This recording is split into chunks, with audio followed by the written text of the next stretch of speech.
Hello, welcome back to another episode of Somewhere Between a Film and TV podcast. We're your hosts. I'm Daniel Parr. And I'm Erwin Triho. And number one, thank you so much for listening and watching. Number two, what are they going to do? They're going to like, comment, and subscribe. Number 28. Huh? Years later. 28 years later. I'm like, what about the number 28? Let me write this down. Yeah, that's a lot of writing. Man, we skipped. It's been a long time. But they went from 23 Dude, we're not even 28. years. Yeah. Bunch of fucking old people. I saw some Letterboxd review and it was like, I've seen all of these with my dad in theaters opening weekend, and somebody in the comments was like, you are old. That's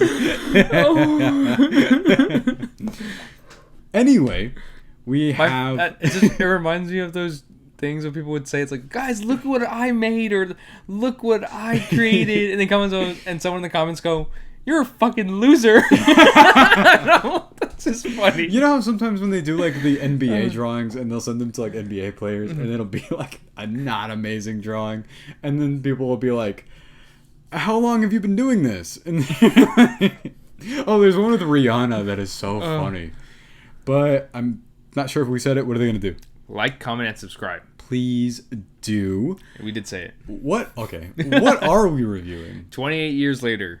Yes, 28 years later. What is your familiarity with this franchise? I just know it's super fast zombies. The music, or like the sound. Oh, the sound design. Dear Lord. It's so scary. Yeah. So scary. And I know Cillian Murphy's in one of them. I just found out that his penis was shown in the first one, so I gotta make sure I watch it again. I was like, his penis is shown? Just like immediately like hold up, go into my digital files. Where's the 4K 4K resolution? And 28 weeks later, yes, have you seen it? I have not seen that one. I remember. Is Rose Byrne in that one? Yes. Okay. Rose Byrne, Jeremy Renner. Oh. And I don't remember anybody else from the cast, but these movies I want to attribute partially to really kickstarting that zombie genre and really going forward into it. So prefacing, whenever we start talking about the actual movie itself, what are your thoughts on zombie-related things, generally speaking? I like it. I think the concept of zombies has always been that it's just dead people and they're just trying to chase human flesh. Yeah. And that usually the scariest thing about zombies isn't zombies itself. To me, whenever we were in high school, yes, it was a lot of this. Zombie things were becoming very popular because of The Walking Dead. And Black Ops 2. And yeah, Black Ops 2, well, the zombies part of that. That's always been very fun. But it's actually, have you played it? It is actually really, I love it. Wait, Black Ops 2? Yeah. Well, the zombies stuff. Yeah, I did. Not in the new stuff. No, I mean, there's like 7 of them. Oh, but there's 7 of them? There's about to be a 7th one. Oh my god. But zombie stuff, while we were in high school and middle school, just like bombarded with it. People talk about superhero fatigue. I got over that shit fast. Like, I remember whenever we were talking about The Walking Dead coming out. Season 1's amazing, which obviously also very heavily borrows from 28 Days Later. Mm-hmm. It even has a very, very similar opening. It opens with Rick Grimes in the hospital, like very confused as to what's going on, and the world around him is different. And something that, and I don't know if there's a controversial take. I remember it was popular when it came out. I don't like World War Z very much. I remember it had a bunch of stupid decisions in it. Did you read the book? I read like half of it. And then I was like, this isn't similar at all. It was like a totally different thing. And I remember getting bored and I just didn't finish it. Yeah. And that's when I realized I was at an age where I was like, I don't have to finish a book if I don't like it. But I don't know if that's a hot take. I hear people like it. But then going into that, I remember in high school, I hadn't seen 28 Days Later yet. So when I did watch it, I'd already been bombarded by all this zombie stuff. And I was like, I'll give this a shot. And I liked it just fine. But it was kind of that thing that you get when you're exposed to everything that inspired it. Yes. That you feel like you've already seen this movie. It reminds me too of when people would talk about, let's say like you're a type of person that would watch like maybe 10 movies out of your whole life. We know a couple of people like that. Yeah. And then you get introduced to a new movie. Yeah. And they're like, oh my god, this movie is so similar to this one movie I've seen over and over again because I only see 10 movies out of my entire life. Yeah. And so it reminds me of this movie. Yeah. And so it basically, when it comes to the zombie genre, they're pretty much similar. Yeah. Because it's just like what's it called? It's just one niche throughout the entire time. I think that they got caught up in a storytelling trope they created for themselves, where you just joked about it. It was always like, oh, it turns out zombies aren't the bad people. It turns out that it's really humanity. And it's been frustrating. It's the scientist. It's it's any number of these things. I liked The Last of Us Season 1. I liked the game. I haven't finished Season 2. I heard it kind of derails and gets bad. And I haven't seen Season 1. You didn't finish it. I still haven't finished it. I think that one as well. That one tells an interpersonal story, though. And it's very messy about human emotions. I respect that way more than just like, oh, we're all bad, because like we end up, since there's no sort of political climate or whatever, we all start to tear each other apart like zombies, I guess. That's sort of the metaphor they're going for. And to me, it's always been just like, okay, you can do that, but why are we telling it in the context of this world over and over? Like The Walking Dead literally just borrows from itself at a certain point by... Honestly, going into this one, I was hesitant whenever it started and they had like a community, and I was like, "Oh my god!" Really, that was like one of my favorite parts about it. It's because, well, at first you do see that often. Yeah, though. but I do agree. It's because I've seen it. Yeah, like a lot. And The Walking Dead, The Last of Us Season 2 starts with them in a new community. Yeah. And I was sorry, guys, my chickens are going crazy. Is that what that is? Right?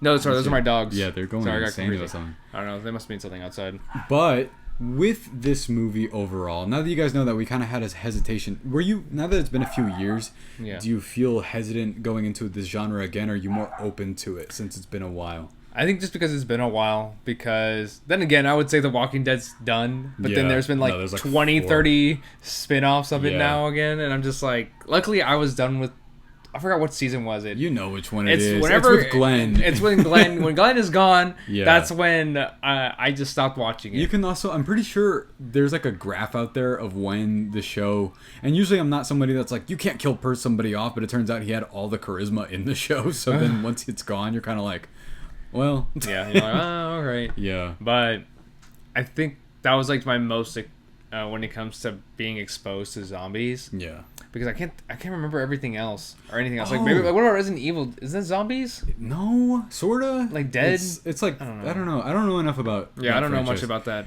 But Zack Snyder's Army of the Dead. Oh, that's a great movie. That was a good one. Yeah, I remember we saw that in theaters. I loved how that looked. That's a good movie. Mm-hmm. But going into this, what about his the other one that he made? I haven't seen it, but I actually don't think it. What about Shaun of the Dead?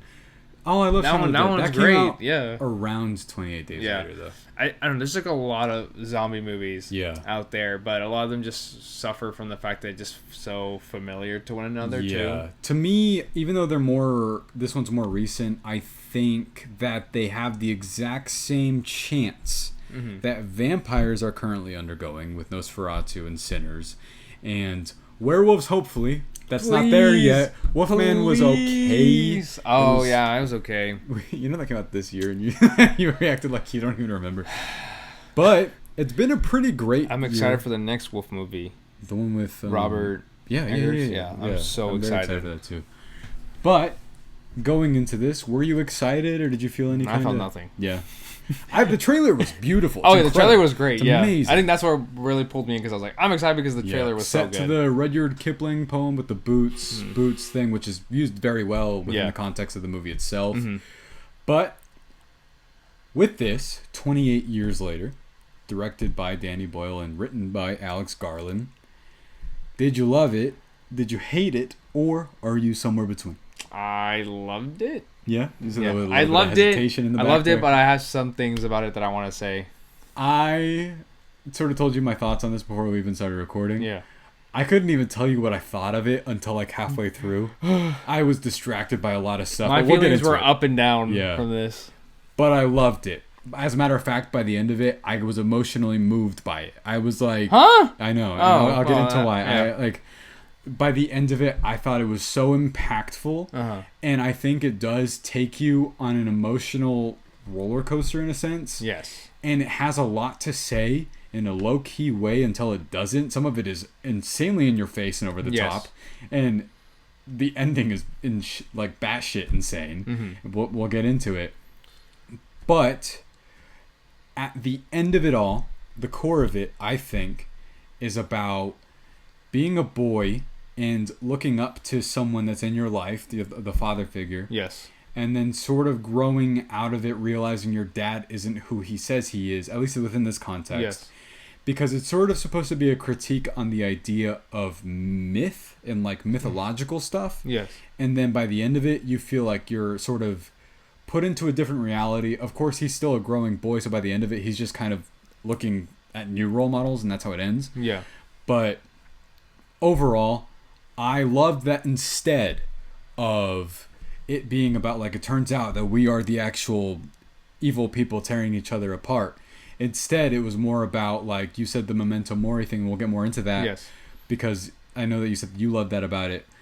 But genuinely, the ability to still be able to love after everything that's happened. I like that I finally saw a more hopeful approach, despite how weird and nasty and mean this movie is. Yeah. That it still has that to say at the end of it all. But what did you... Do you want to do the negatives first? Yeah, I guess we can talk about the negatives. Okay. Because I didn't have a lot, too, but I think the negatives for me was, for sure, the kid. For, like, I guess, like, the half of the movie. Yeah, the first half? First half, I would say. Yeah. Just because it was hard for me to care about the kid based off the choices that he made. I understand the choices that were made just because it had to drive a certain story. And especially with, like, the point of the movie that you talked about earlier, too, where it's just basically him looking at his role models. And so that definitely made a lot more sense than why the choices that he made. Yeah. But overall, like, it just made it hard for me to care about him specifically, especially bringing along his mom into danger, knowing that he wasn't capable. Oh, and he does it so fast. He does it so fast and so easily. Yeah. And while his dad, who's had, like, years, which I understand, like, why he wouldn't go. Well, yeah, because he was like... It was just... But then again, it's like, I didn't like how Aaron Taylor Johnson's character, too, just saw, like... It was so funny because, like, they see the doctor... having bodies all around, and he's just burning them all, and he's just like, hey, come here. He's like, that guy's crazy. That guy's crazy. Went back, never talked to that guy again. Yeah. And I'm like, the only doctor you guys have. I don't know if that was supposed to be commentary on, like, political relations or something like that. But it was one of those things where you're like, what? Yeah, you're like, okay, that guy's crazy. Then again, I guess he was like, I gotta go cheat on my wife. I gotta go cheat on my wife some more. Let's go. Yeah. But honestly, take the bacon, son. Oh yeah, and then he gives it to the mom. Yeah, she doesn't eat it. There was like a long panning shot of just that where I was like, is it like infected? Yeah, I was like, I don't know. We gotta talk about something. I don't know if you found it a positive or a negative, but talking about the ending. I'm talking about the editing. It just kept going up and down like a roller coaster. Like it's what you said earlier, where it was just all shaky, and I just forgot how the director was. Yeah. And then there's been shots too where it's just a single shot, and it's just like, wow, that was so beautiful. Yeah. And then it goes back, and I'm like, this is where I get to be annoying because I know a lot about this particular style. Danny Boyle is so in your face. Yeah. He intentionally does this thing to make you uncomfortable, where he uses this sort of continuity where his continuity is non-existent. Mm-hmm. There's a moment with Jodie Comer very early on where she has like a mental breakdown and she yells something, and it's the same shot from like different angles like 10 times, and it feels like time has passed, but then it hasn't, and she's still shouting it. Yeah. And it's supposed to be really in your face and visceral feeling, and when you really think about it, not a lot is going on, but then it leaves you with this unease. And then because I remember I was like, Aaron Taylor Johnson walks in, she shouts that at him, he leaves within like 2 seconds and punches the hole in the wall so fast, it leaves you with like the most like disorientated feeling ever. Yeah. And you're kind of like, what did I just watch? And you were like, why did that feel like that? I feel like that kind of style works best in just like when it's just like one character type of thing, because I'm trying to remember like his movies, like he directed Trainspotting? Yeah, he does that a lot. He does it in Trainspotting, but I feel like that in that movie it worked a lot just because of like the drug use of it, and it just kind of reminded me too of that. Oh, what's that one movie called? Requiem for a Dream. Oh yeah. As well, because it wasn't shot that way as much, but it was definitely like in your face a lot of times to make you feel uncomfortable. Both of the ones you picked were like for drug related reasons, but I do remember even watching Slumdog Millionaire, and that was like that felt a lot like that too. Yeah. What was interesting was I know what he's doing though, because I've seen Trainspotting 2. Yeah. And as the characters got older, the editing calmed down. So I know that he's like trying to convey through a visual style this like erratic discomfort. And here, the first third are incredibly tense, and like whenever they finally go out, it's like really. At first, something that he does is he's always trying to push the visual medium in terms of just making movies, which is why 28 Days Later was shot on this like sort of weird... Oh, wasn't it shot on iPhone? This one sort of. Oh. I'll get into it. But if you can really shoot some of this imagery on an iPhone, I gotta figure out how to do that. But the visual imagery... You gotta get the newest iPhone. I have it. This is this one. Yeah. But they use the iPhone 5. 15. No, for the... It was in the iPhone like 5 or 6 or whatever for the 20 days Well, later. I don't think so, because it didn't exist when that movie came out. That was what like iPhone was it? That was probably like the first one? No, it was a digital camera, because this movie came out in like 2002 or something like that. I thought I read somewhere where it's like they use like an iPhone. You might have misread that, because in this one they use an iPhone 15. Oh, in this one? Yeah. They did? Yeah. That's crazy. And the only moments you can tell to me are whenever they set up that weird rig thing that had 15 different iPhone 15s. Yeah. And it took me a little bit to get used to. It's that shot with the arrows where it keeps like... It'll pivot, and then the camera will like instantly switch, and it looks like really weird, but I got into it pretty quickly. But I only noticed it whenever it was like that. But the whole iPhone 15 thing, did you feel caught off guard by sometimes this movie is like grotesque and ugly? Yes. And then other times it's like the most beautiful looking movie you've ever seen. I mean, I think it's obvious whenever they do have those shots where it just feels disgusting, because it's during a scene where it's either showcasing the zombies in the movie, or it's what they're witnessing too that's can also feel that way. Yeah. I get what they're going for. There's some jaw-dropping, just like beautiful imagery. There's a moment with the alpha. The alpha. Where there was a beautiful imagery right there with the alpha. Not that. There's a tree, and it's him. And you can see the people slowly climbing up, and it's just their silhouette, and then you can see them all charging, and then the instant shot, it goes straight into them, like now all of a sudden they're running really fast, and it's back to like the iPhone stuff, and like again, it's so disorienting, but then it feels that way on purpose, where I'm not really sure what the intention is thematically. Maybe there's nothing. Maybe it's just that like it's supposed to look this way, and then it's just supposed to make you feel like off guard. Yeah.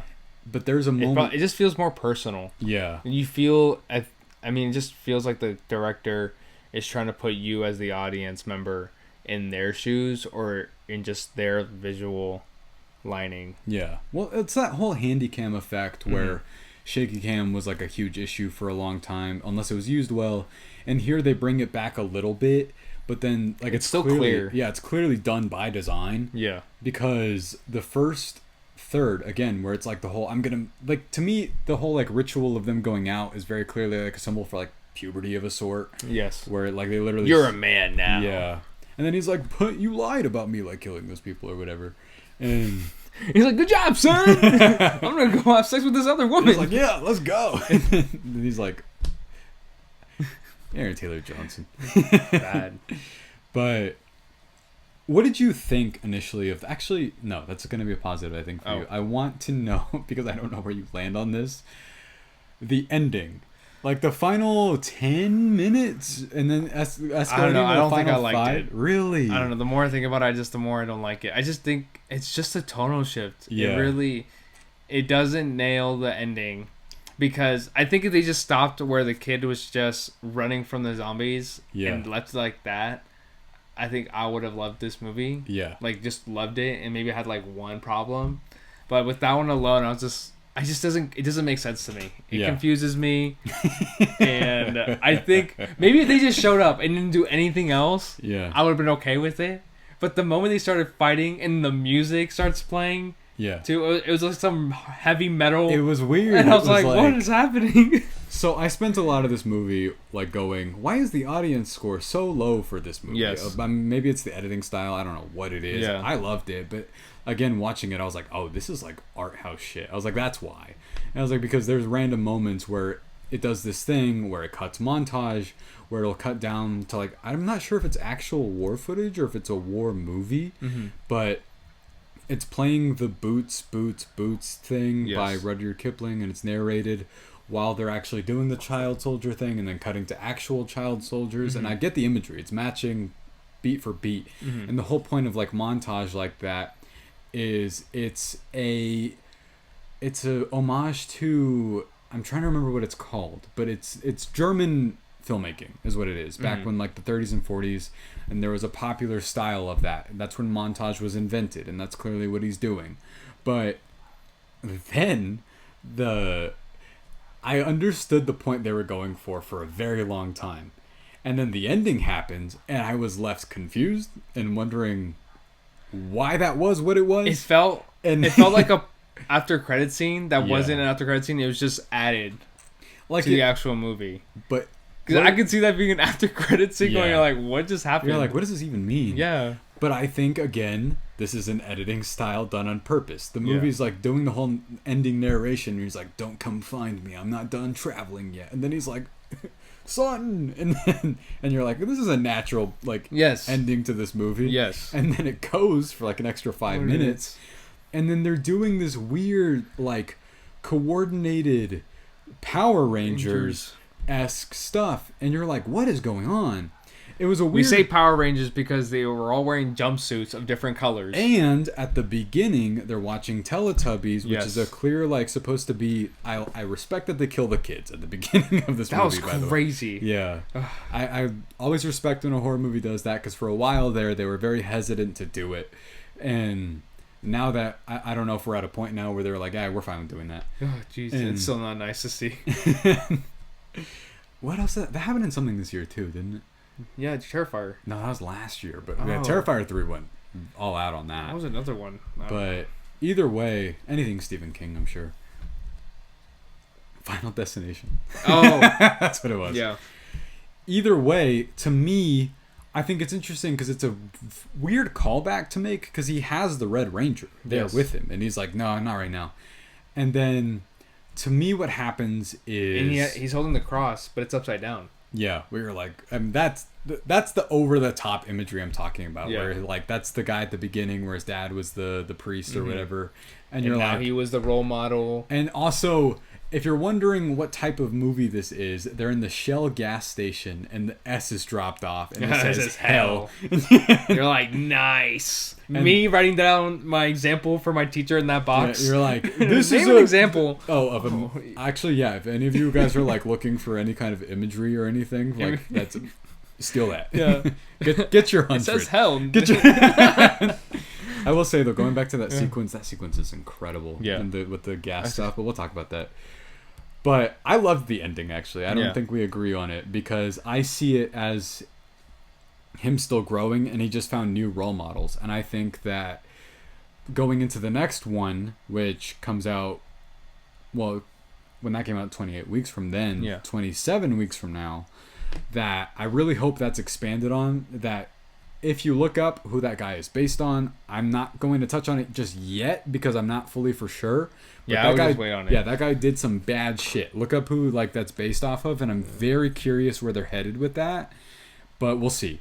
And like if that is more commentary on the whole, like, oh, it turns out we're the bad guys this whole time in real life. I think.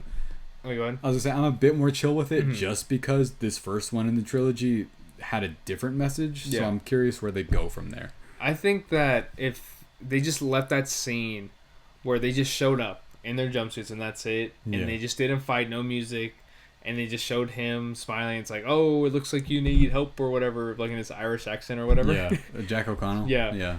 And then they cut to the next movie that they're doing, and then just jump through there. It it would have been fine. Yeah. But I think it's just the tone of the movie. Because it was just very straight the entire time until right then and there. It was pretty... So, it was just... Not, I don't want to say miserable. It makes it sound like I didn't like it. But they were clearly going through stuff throughout, like, a lot of the movie. And there's, like... It shifts into being a bit more humorous. But not humorous enough to really prepare you for, for that ending. But... Let's go ahead and talk about your positives. Unless you have any more negatives. No. What'd you love about it? I loved Ralph-Fiennes' character. Yeah. He was probably... The moment he showed up on screen, I was definitely hooked. And I was like, you know what? I think I love this movie. Yeah. Just because I love the messages that he brought into this movie. And just his character alone. And especially in a world that is literally scared to live... Yeah. He finds like hopeful ways to showcase others of that. If you look at the trailer for it, you're like definitely prepare for him to be like, "Oh, I'm gonna be this crazy guy." It seems that way. Yeah, and then he's like, he introduces sort of what the message and the heart of the movie even is, because if you're willing to be patient with this movie, I feel like it takes a while to even explain what it's doing. Yeah, because I feel like the first. Like a third of that movie, it feels like a general zombie movie. Yeah, where you're just being chased by zombies and you're trying to get out. You're trying to find a safe place. You're trying to find resources. Yeah, and then you head back. And then I will say though, since that's not the whole movie, that whole like 30-minute segment is incredible. Oh yeah, you definitely felt the tension, and I think that's when whenever you asked me, did you feel like a fatigue or anything, or you're hopeful about these movies again? I think depending, I don't think it really matters what franchise of zombie movie. It could be like a completely new franchise with zombies again, and it's just like how can you showcase like tension just through like editing, through setup, and just built up too, because I think that's what really works well with these zombies. Yeah. But then it's just the fact that these are zombies that are fast. That's what makes it so scary. There's some really great stuff about how, because so much of it you spend zombies like they're not intimidating like in other stuff. Like they're just kind of whatever. In here, there's so many different ways that they are scary. Like there's the fast ones. There's the ones that are really just nasty looking and big and gross and I love that moment whenever, I think it's like a woman one, but she gets like really close to the boy while he's sleeping, because I thought that was interesting. I mean, it's part of the commentary on the whole like trying to be an adult, and Jodie Comer even kind of jokes around. He's like, "What are you, your dad or something like that?" Yeah, and she still comes to his protection. Yeah, mother instinct. Yeah, which I don't think she was ever really sleeping, but which I thought was interesting, because that's that whole dynamic of like making your son or just kid feel important in a sense for them. But anyways, getting back to that, did you what did you find intimidating by them, like about them, that they were fast? They were like, I think just mostly because of the fact that they were just fast. Yeah, they were fast, and then also how smart they seemed as well. Because I think a lot of times it reminded me of the zombies from, was it the Zack Snyder now on Netflix? Oh yeah, Army of the Dead. Yeah, Army of the Dead. It reminds me of those type of zombies because they were fast, but they were also smart. Yeah, and they were very agile too. Those zombies in there are scary. Yeah, but in this one, it comes close to it as well. I tend to prefer when they have different kinds. I like. Oh, that's great. Yeah. I like when they have different variations. It's very video gamey, complimentary, and it makes you feel like there's like different threats happening. The Last of Us has that. Well, it should have had it more in the show, but you know what, whatever. Whoa! I don't know. But here, kind of had that feeling I was chasing with that, where I was like, look, I didn't need to go into this movie. I know Alex Garland. I know what he writes. I know how Danny Boyle writes. I didn't expect an outright zombie movie. Yeah. And so, also, that's the guy that directed Warfare. So, I mean, come on. You were going to get a tense movie. Like, oh, did you like... They do this thing in this. Yes. Where it'll cut to, like, the infrared vision of what the zombies are doing. Oh, Yes, I think it caught me off guard. Yeah. But every time they did showcase it, I did like it. I liked that because I think it felt like, and it's not and I'm not like insulting it. It felt like a panel, like a comic panel. Yeah. Because anytime they would showcase anything that's very like horrid, they would show like, you know, like the imagery of like whatever the monsters are, and then it'd just be red and black and red. Yeah. And it just like emphasize more on like how evil these creatures are. And I think I love that aspect. I joked about this with you just now, but the whole like shell hell thing, that shot, does it not feel like a graphic novel? Does it not feel like this entire thing, like you could easily do one of those, like, you know how I think Game of Thrones did this, where they took like with the season book, I know, but like into graphic novel form. I feel like you could take the screenplay for this and then the movie and put it down. Oh yeah, I can see that. Yeah, because it does that thing that comic books do, where it'll show like an image and it'll cut to like the flashback of like the red and the black, and it's like, so it'll have a panel of that and then the actual image from current and then back to that. It was just a very interesting way of conveying that through editing. Yeah, this is one of the more, I think it definitely helps whenever they do show up and how threatening they are. Yeah, I think that this is one of the more interestingly just conceived editing wise movies I've seen quite a bit. We were complaining, it's been a while. Yeah, I couldn't even tell you the last one. We were complaining about how complacent I think horror has gotten about being weird, and everybody's gotten kind of accustomed to what the weird is now. This is a weird movie, and I think it's kind of challenging. And Challengers. Yeah, well, we'll talk about something related to that later. But did you find that, like, in terms of just the overall visual style and what this was about, did you gravitate to that? Or yes, for the most part, yes, I did. Because I think it's just one of those, because especially when you haven't seen movies like these in a while, it's kind of hard to grasp that visual medium. But at least I think it only works in movies where it's very high paced, like fast paced. And in this case, it definitely works just because how often you see the main characters running. Yeah. And it only works where they're like just running from something, whatever it may be, and just getting from point A to point B, and just to emphasize their heavy breathing, the shakiness that they feel, and the nerves and everything that the characters are feeling as well. Yeah.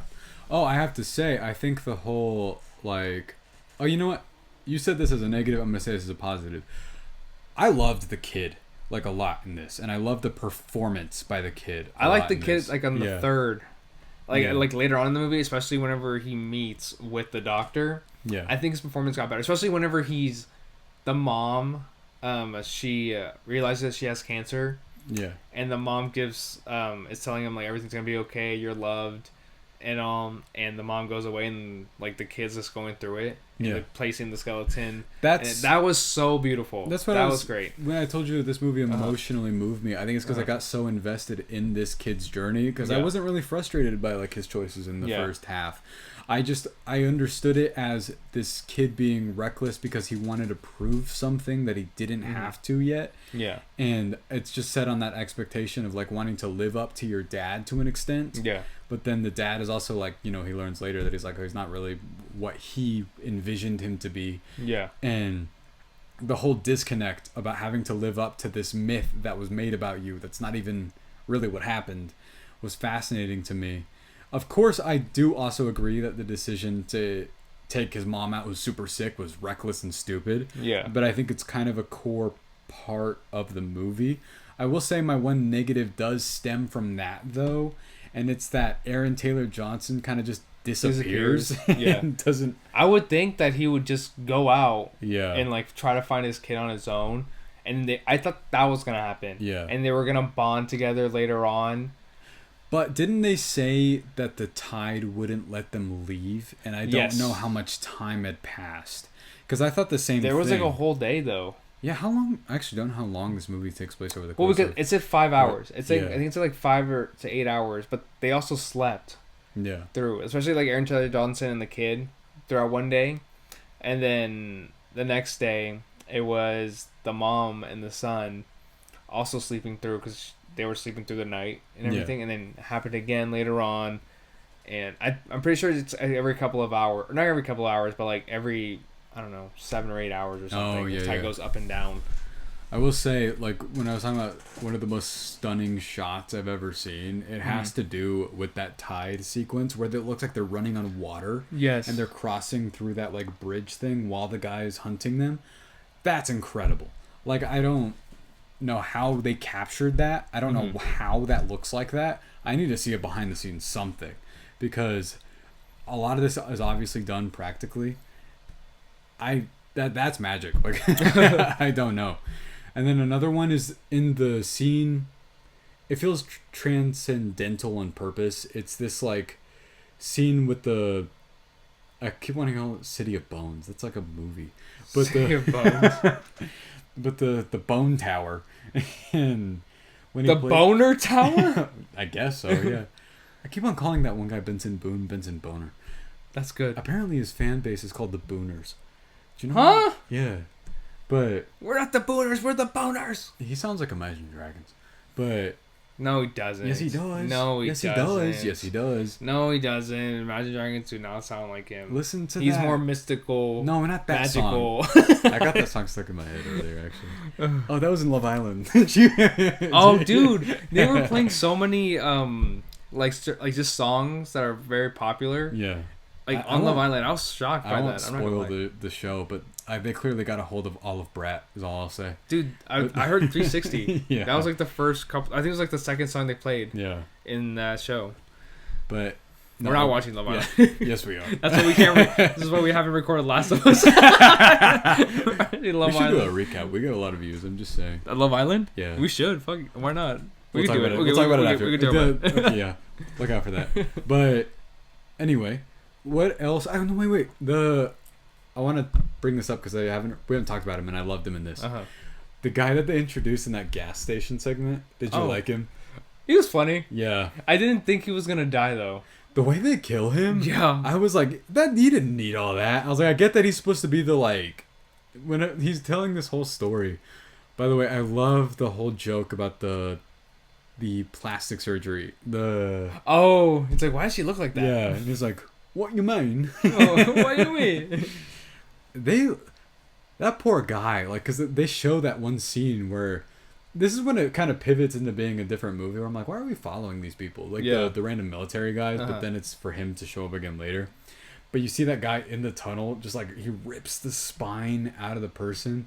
And I know how you feel about gore. Did you feel like it was intentional in this movie? Like, I felt like it was intentional. Yeah. That it didn't turn me off. Yeah. Type of thing. And it definitely felt scary.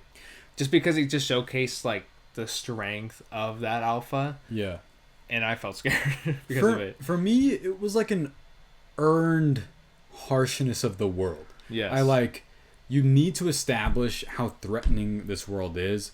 That I like that they establish how much of a threat that guy is, and that Ralph-Fiennes knows how to just handle him. Yeah.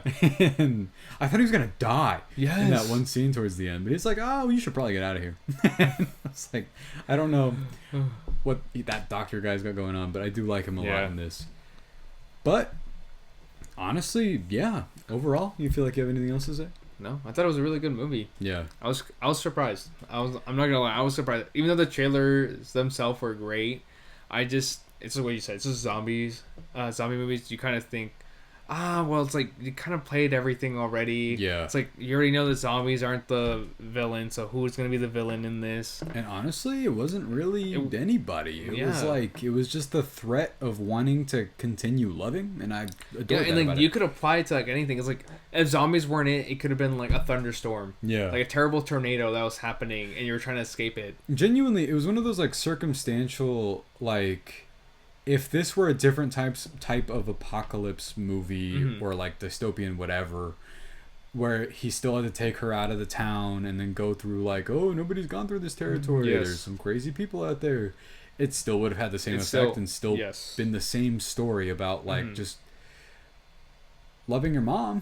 Loving your mom. just being surrounded by the people you love, and you can still love them because no matter what, you're gonna die. I think that's why this movie is so intentionally gross too. I think it's like despite everything happening in like the world and all of that, there's still a pure, simple beauty about that, and I respect that a lot, and I loved it. Overall, what'd you think? What's your score? Thought it was a good movie. I'm gonna give it 4 out of 5. Okay. I thought this was a great movie, and I'm not like the biggest on zombie stuff, but I'll take whatever more of this particular franchise you have, because I loved how it was edited, even though it took me a long time to adjust to. And I kind of do want to see it again with that in mind, to be honest with you. Overall, though, loved it a lot. 4.5 out of 5. I thought this was incredible. Anyway, what's up next?